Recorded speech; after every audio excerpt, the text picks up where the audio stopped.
Ayo.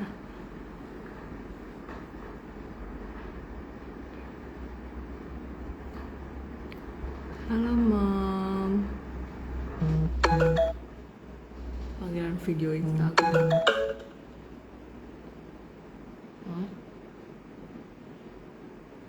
Apa sih?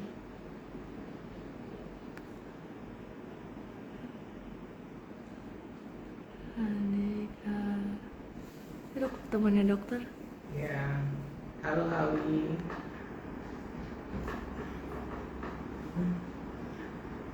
Gimana kabarnya Awi? Nah, malam ya semua moms. Kita mau bahas nih yang jadi pertanyaan tadi siang ya dari salah satu follower. Nah, katanya gimana sih cara mengecilkan perut pasca sesar, Kak? Nah, kita bahas untuk malam ini ya. Nah, untuk jadi yang pertama itu ya, kalau misalnya pasca sesar itu dia itu membutuhkan waktu kesembuhannya itu kira-kira sampai dengan masa nifas 40 hari. Nah, untuk sembuh sempurnanya itu kira-kira 2 bulan sampai 3 bulan berikutnya. Nah, sebenarnya kalau misalnya mengecilkan perut itu yang jelas itu diutamakan adalah mengurangi asupan makanan ya, dan harus mengeluarkan kalori yang berlebih gitu istilahnya. Jadi dia bisa mengecilkan kembali ya perutnya. Nah, untuk yang pertama itu ibu harus memberikan ASI eksklusif kepada bayinya, karena setiap kali memberikan ASI itu sama saja menghabiskan kalori sebanyak 300 kalori. Bayangkan ketika kita treadmill aja itu biasanya cuma sampai 200 saja kalorinya yang hilang. Nah, ini kalau misalnya ibu memberikan ASI kepada bayinya itu sampai 300 kalori hilangnya ya. Nah, kemudian untuk kalori yang dibutuhkan yaitu sebanyak 1.800 kalori sampai 2.200 ya. Jadi untuk makanannya itu dia nggak boleh berlebihan juga, jadi harus ada dibatasinya seperti itu ya.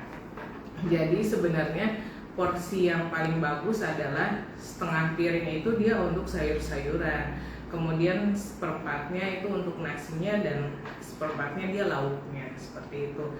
Nah, tapi kalau karena ibu ini menyusui, jadi boleh dilebihkan dari seperempat piring itu gitu ya, bahkan jadi setengah piring itu boleh untuk nasinya seperti itu ya. Kemudian untuk konsumsi air minum itu harus banyak bun, jadi kira-kira 8 gelas per hari atau 2 liter per hari ya bun ya.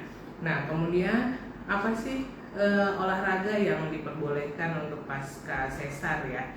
Nah, di sini saya anjurkan ya jalan santai boleh, aerobik boleh, zumba boleh ya, kemudian yoga juga boleh, berenang juga boleh. Nah, itu asal tidak melakukan istilahnya gerakan ekstrim pada bagian perutnya ya. Jadi dia boleh menekuk, tapi tidak boleh terlalu ekstrim gitu ya. Nah, seperti itu. Kemudian boleh mengerutkan perut ke dalam, itu juga boleh ya.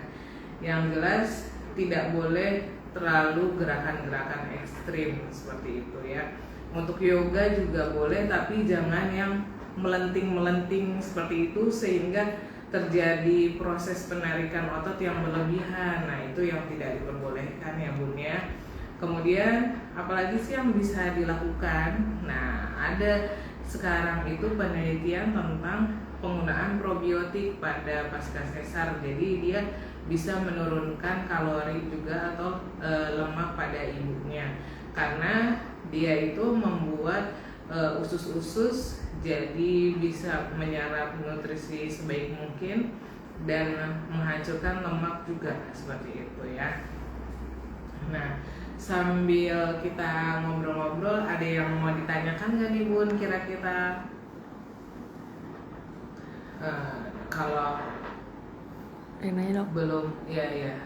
Itu dok, kalau Ngeringin. ngeringin misfi setelah buang air itu baiknya pakai apa ya? Oke. Nah, sebenarnya kalau mengeringkan misfi itu dia boleh pakai tisu ya bun ya. Jadi eh, boleh aja pakai tisu ya, dan sebenarnya tidak menganjurkan pakai sabun pembersih ya. Karena ketika misalnya nih bunda terjadi keputihan, terus bunda justru malah menggunakan sabun pembersih, nah itu justru akan membuat iritasi pada vaginanya dan yang bisa memperparah dari infeksinya itu bun, seperti itu. Ya, ada lagi yang mau ditanyakan? Jadi oh ya, terus juga saya tadi belum bahas ya tentang penggunaan korset. Gimana sih caranya penggunaan korset ya? Nah, penggunaan korset pada pasca sesar itu boleh saja, tapi syaratnya harus melewati masa nifasnya. Karena ketika penggunaan korset itu begitu sesar langsung dia menggunakan korsetnya, rahimnya itu akan sulit untuk berkontraksi karena dia posisinya ditekan, sehingga berilah nafas untuk rahimnya untuk dia berkontraksi, mengecil kembali, dan setelah 40 hari itu boleh menggunakan korset terus menerus, jadi tidak masalah ya bun ya, seperti itu. Dan bunda juga dengan menggendong bayi ya, itu dengan posisi squat, naik turun itu juga bisa istilahnya membakar kalorinya yang ada di tubuh bunda, sehingga perutnya akan lebih singset seperti itu.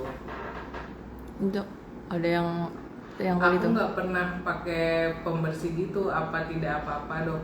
Nah ya justru lebih bagus tidak perlu menggunakan pembersih ya bun ya, karena ketika menggunakan pembersih itu akan sensitif, justru akan lebih mudah iritasi vaginanya dan akan menjadi keputihannya terus menerus, justru tidak sembuh-sembuh seperti itu ya.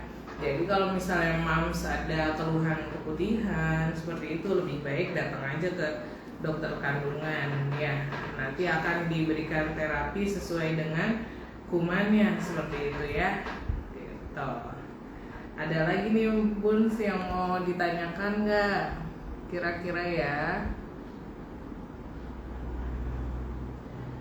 Nah, kira-kira tadi yang sudah kita bahas tentang mengecilkan perut nih, siapa tahu ada bunda yang mau bertanya lagi. Nah, terus juga tadi sempat ada yang nge-DM juga nih, dok gimana sih cara mengecilkan perut pada pasien-pasien yang pasca melahirkan normal ya? Nah, untuk jadi pasca lahir normal, sebentar dulu ya, ini saya mau matikan dulu.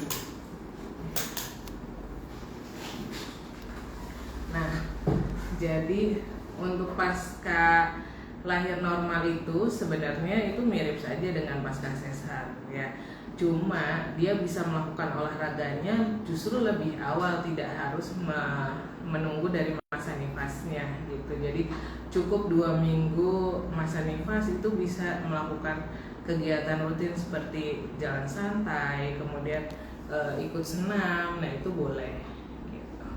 Nah ada yang tanya juga nih, mau tanya kalau head cuma flek aja normal kah dan berlangsung 5-6 hari. Nah itu yang disebut adalah oligomenore ya bun ya.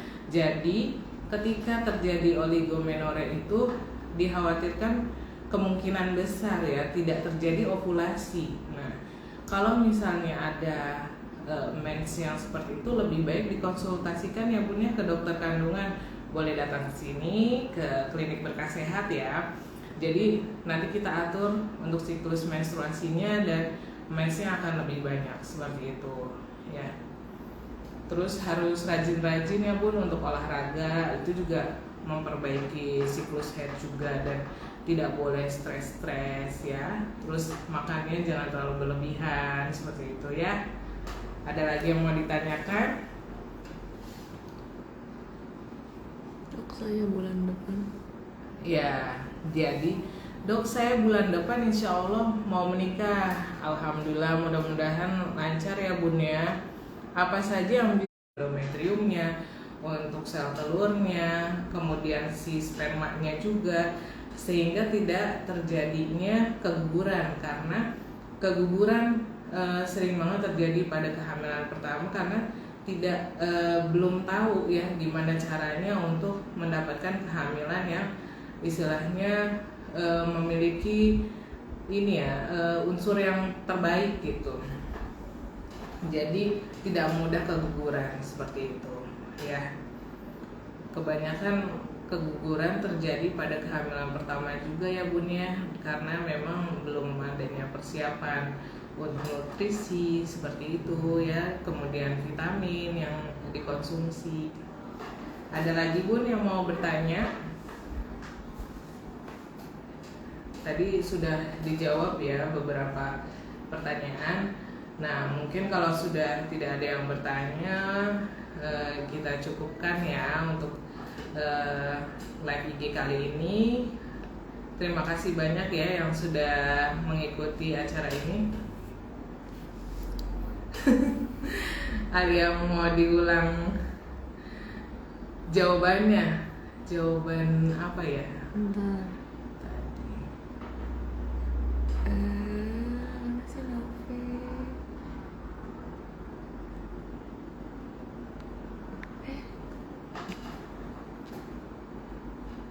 Ya nanti kalau yang pembahasan tentang tips mengecilkan perut pasca sesar itu sudah di save ya, nanti bisa ditonton lagi aja ya.